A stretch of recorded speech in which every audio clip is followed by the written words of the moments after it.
Well, tonight on the podcast, ladies and gentlemen, you know, on our platform, we've said many, many times that the Democrat Party is not a place for the traditional black man, the straight-laced alpha black man. It's just not a place for us because, you know, when we are in that party, they do everything that's against our values of family creation, our values of protecting, you know, our children, our wives, our values of building and being great providers. You understand what I'm saying? Because they want to make sure that they mess up the natural order of things when it comes to the traditional family. So a lot of men don't have a place, and that's why a lot of men are walking away from the Democrat Party.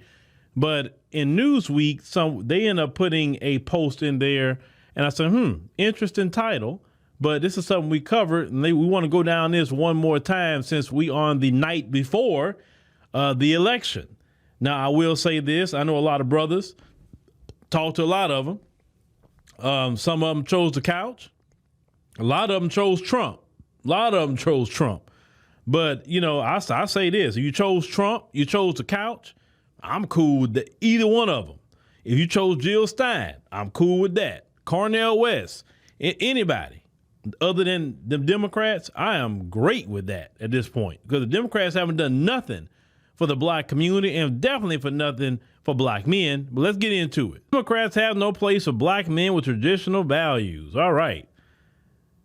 So you talk about the public insults directed at black men not voting for Vice President Kamala Harris in the upcoming election are a helpful reminder that the only men Democrats tolerate are obedient allies. They say the party's views on social progress are shaped in large part by feminists and pride activists, which means men who have any influence on the political left must be willing to use their power and privilege on behalf of women and people in the LGBTQ coalition. They continue to say that this explains why some of the most vocal critics of black men in this election cycle has been surrogates who look like us. And the last time we've seen President Barack Obama chastise the brothers and said during a campaign stop in Pittsburgh, Spike Lee approved of Obama's tough love approach. Obama don't love us. He's nothing but another descendant of colonizers himself. It said some black men have been drinking that Kool-Aid and needed to get their minds right in time for the election. Jamal Bryant, the pastor of the church Vice President Harris recently addressed, said something is wrong with brothers who don't know how to support a sister. Said the message from Democrats to black men who hold traditional views is simple. Convert to our worldview or expect to be treated like a sexist bigot. And let's go on and just kind of get into that a little bit more because that is spot on.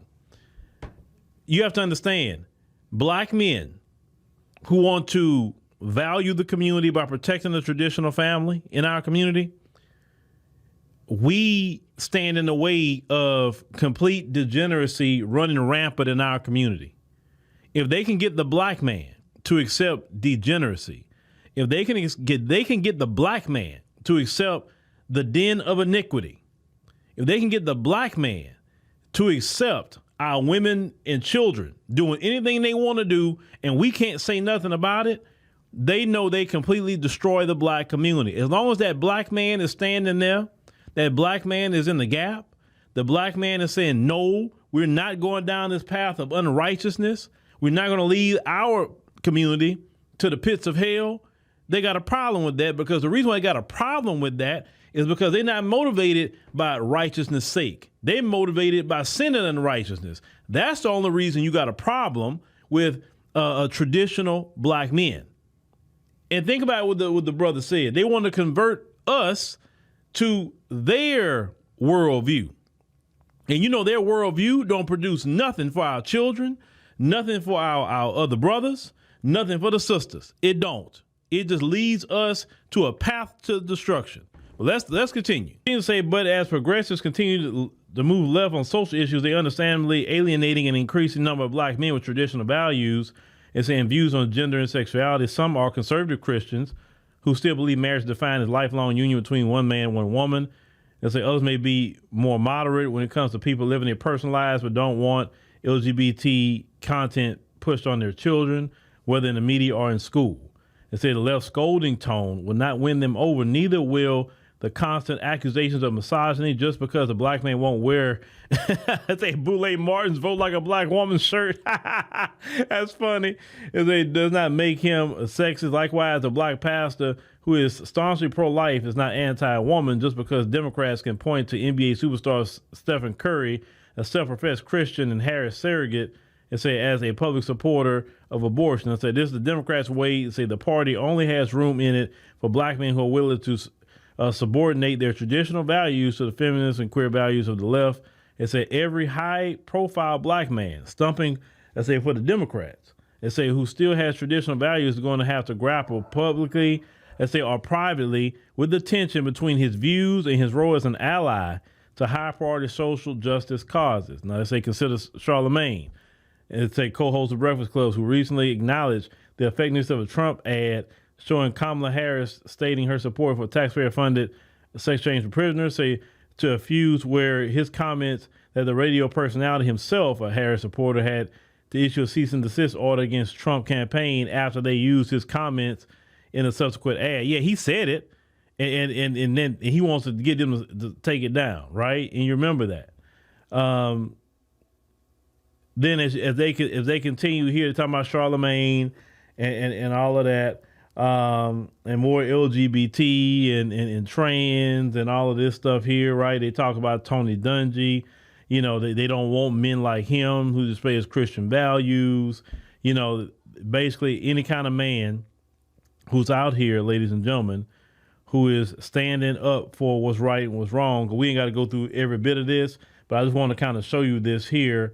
But this is the thing, the Democrat Party, they don't want you standing up for anything that's right. You understand? See, what the Democrat Party wants, they want to continue the a matriarchy in the black community. And we know that if you put all the pressure on women, women are going to break every time, because it's not women's job to be carrying the community. Women can assist in the community. That personally, if you look at the natural order of what God has created, man is supposed to be carrying the load. Man is supposed to be doing for the women. Man is supposed to be doing for the children. Your woman can help. Your woman can assist, but she don't supposed to be doing it all. And the reason why a lot of black women are upset, why some black women are tired, why a lot of black women are, just then had enough, is because they don't realize that that's not what God called you to do. God did not call you to carry the community. God didn't call you to do any of that. God called you to just assist your man while he's doing things. You understand? And not all sisters out here say, I want to carry that load. But with this Democrat Party, especially with the black community in particular, because they're not pushing that on Latino men. They're not pushing that on Asian men. Native American men. They're not pushing any of the East Indian men. Look, Kamala Harris's own East Indian community, they didn't shame the East Indian men saying, hey, why don't you vote for her? She's Indian like you. You don't want to see the first Indian president? How dare you don't vote for the first Indian president? What's wrong with you? Y'all just some misogynist Indian men. The Indian men were left alone in this election. Left alone. Nothing was said to East Indian men, but black American men have been dumped on this whole election by this Democrat Party.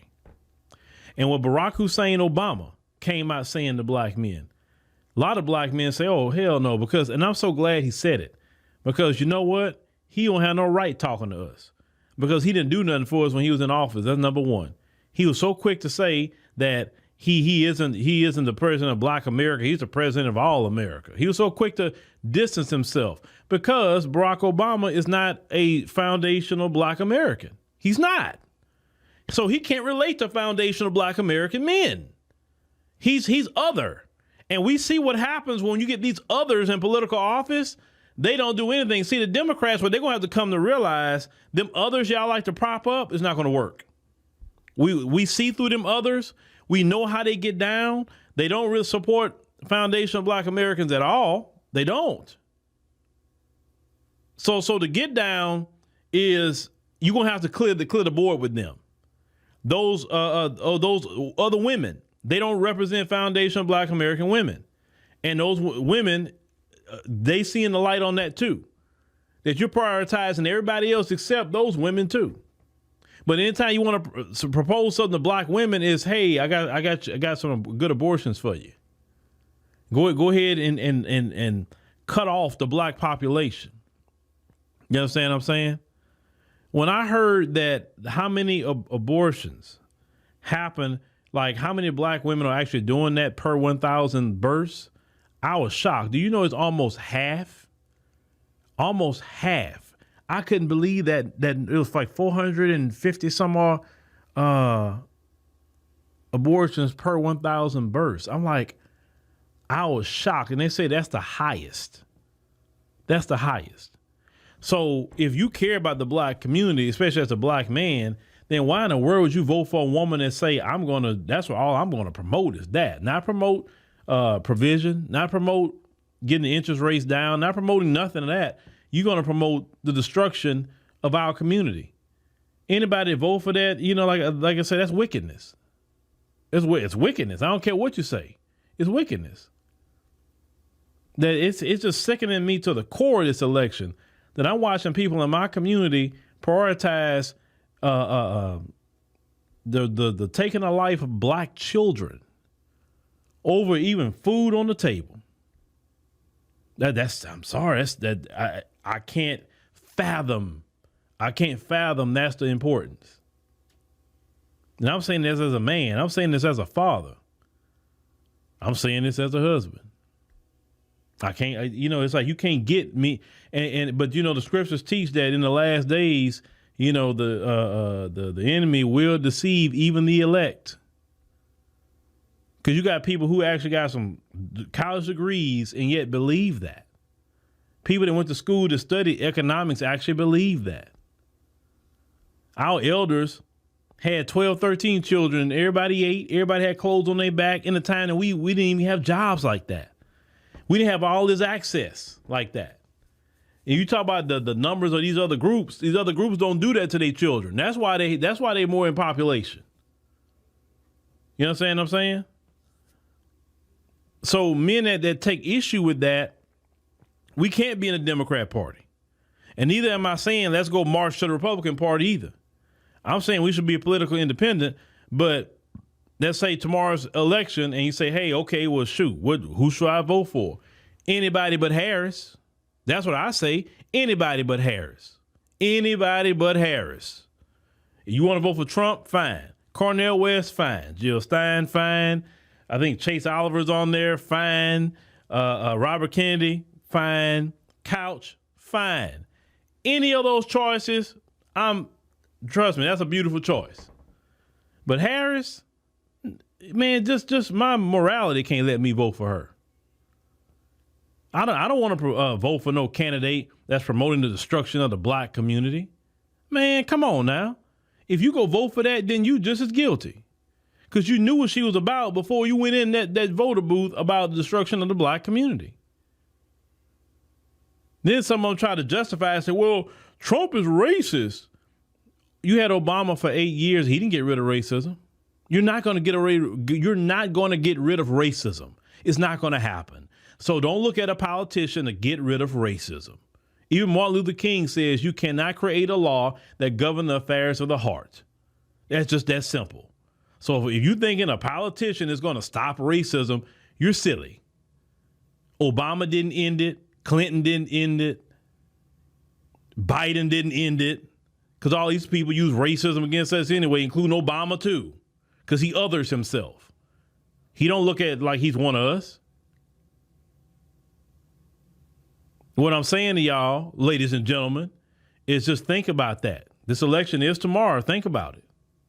Especially if you're a black man. Look at how they demonized us as black men. Ain't no way. Now, of course, we got some silly simps in our community. Trust me, we got some silly simp black men. And it's sad to see black men like that. No other race of men take that disrespect. That's the thing I don't like about our community. Is that when it comes to the men of other groups, they would not take collective disrespect. They would not have they women disrespecting them. You think white men will have white women disrespecting them the way black men are disrespected by black women and black men, the simp black men in our community? Man, hell no. Hispanic men not going to put up with that crap. East Indian men, Arab men, Native American men, Asian men, or whatever other man you want to call, they would not put up with collective disrespect by no political party. Those men would gather all their money up and their votes and say, oh, we're going to teach you. You understand?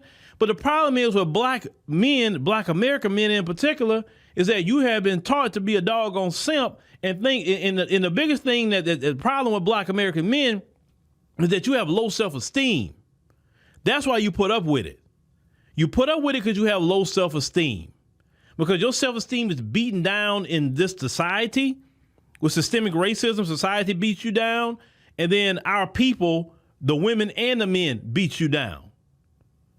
They can't stand to see a confident, headstrong black man that they can't tell nothing to. They can't stand that. America can't stand that. Nobody like to see a black man like that. They can't hurt his feelings. You can't do nothing with him. They can't stand that. But that's the black men that we got to have. That's the black men that's going to save the black American community, because they are hell-bent on destroying black America. You understand? And it's going to take black men who's not going to put up with that BS. That's going to say, no, you're not going to disrespect me. Oh, you think you're going to talk to me any kind of way and get my vote? Are you crazy? I got a good couch right there. Okay, well, you know what? I'm going to holler at Trump then. I'm going to holler at Jill Stein. I'm going to holler at Cornel West. I'm going to holler at Robert Kennedy. I'm going to vote for anybody but you because you were disrespectful. If black men, if you don't teach them to respect you, the disrespect is going to continue to happen every election. You should be highly offended when Tiffany Cross tell you to get in line with the women. No other men in America is told to get in line with the women. No other man, only the black man. But because a lot of you have a strong simp gene, you've been taught to simp. This is why a lot of you cash out your money so quick. Even the women, you just met them, they ask you yet tomorrow, and give me. Oh well, you know I ain't got no gas in my car. Instead of you like, man, when you get paid, you know what I'm saying? Oh well, he's a provider. He'll give me. No, I'm not giving you nothing. I don't know you like that. You're running my pockets. No.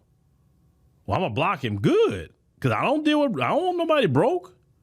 Man, you get you a broke woman, you got a problem. See, and I've even seen videos where even women say, I don't like them black men that's confident like that and got their act together because, they think they too much. No, they no different than any other man in America. You got to respect those men. You may not like them, but you got to respect them. And that's why I want to say to black men, if I don't say nothing else, get your self-esteem up, brother.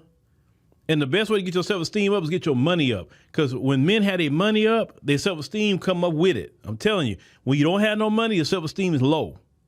So as a man, you got to get your bag up. Stop worrying about women and get your bag up. You get your bag up, or trust me, women is going to be the last thing you're thinking about because that's going to come with it. Get your money up. Get your self-esteem up. Get away from people breaking you down, bruh. And with these political parties, they can only do that to you because you put up with it. You got vote. You got tomorrow. Go show them how you will not allow the Democrat Party to disrespect you no longer, black man. Go show them that tomorrow. Show them. Show them better than you can tell them. Show them. They sitting up here saying, "Oh, black men, they gonna really show up for Harris. We ain't worried about that." They have said it. They have said it. Because they know a lot of you got collective low self-esteem and a lot of you got a strong simp gene. They know this. But there's a lot of you who don't have a simp gene. There's a lot of you who will not put up with the disrespect. So make your voice heard whatever you want, whether it's the couch or whoever you're going to vote for. But voting for Harris and Walls, you're voting for more disrespect. You're voting for it. Well, Phil, if she don't win, they going to disrespect us. Good, but now they going to respect you. They going to get mad. Yeah, but they going to respect you now. They going to say, wait a minute, hold on. We can't disrespect them black men no more because they're not going to show up for us. We gotta change our whole paradigm how we talk about black men now. You know what I'm saying? Oh, now we got to do something now for the black community because these black men not putting up with it. See, you better understand your respect is actually on that ballot too, black men. Your respect. And your respect is there. Listen, you know, as a man, your respect is everything. If somebody can disrespect you as a man and take respect away from you, you know as a man you're nothing because everybody going to try you. You know that as a man. And you got to understand that politically too. That these people have collectively disrespected black men. Now, I didn't vote for Harris because I would not dare vote for that party disrespecting me as a black man.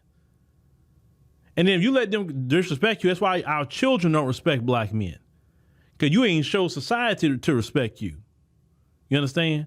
Why should black women respect black men when you haven't showed nobody that there's a consequence for disrespecting you? And so the only way some of you know how to show that is through violence. You ain't got to show violence all the time. Showing them in a voter booth is teaching them, okay, you're not going to disrespect me on politically. Then that will show the women and the children where we need to respect these black men. Now, I know you brothers can do it. That's why I got to give you this pep talk for election day. Go out tomorrow, election day, and collectively show the Democrats that this is the last time you're going to disrespect black men. That's what you got to show them, brothers. You got to show them that. And listen, notice how when you walked away from this Democrat Party, a lot of you have, how they having to respect you now. Look, notice they having to start to respect you now. Now, seal the deal on election day tomorrow. Seal that deal, brother. Seal it. If you want to vote for nobody to choose the couch, hey, you choose and respect too. But if you want to vote and go out there and do it, make sure you teach them a lesson. Say, no, you will not disrespect me because you chose to come out here and be disrespectful. And we as black men can't put up with it. Listen, black men, it's on us on that. Our collective respect is on us. Nobody gonna do it for us. So either you teach the Democrats and the rest of America to respect us, or they gonna keep on disrespecting us. That choice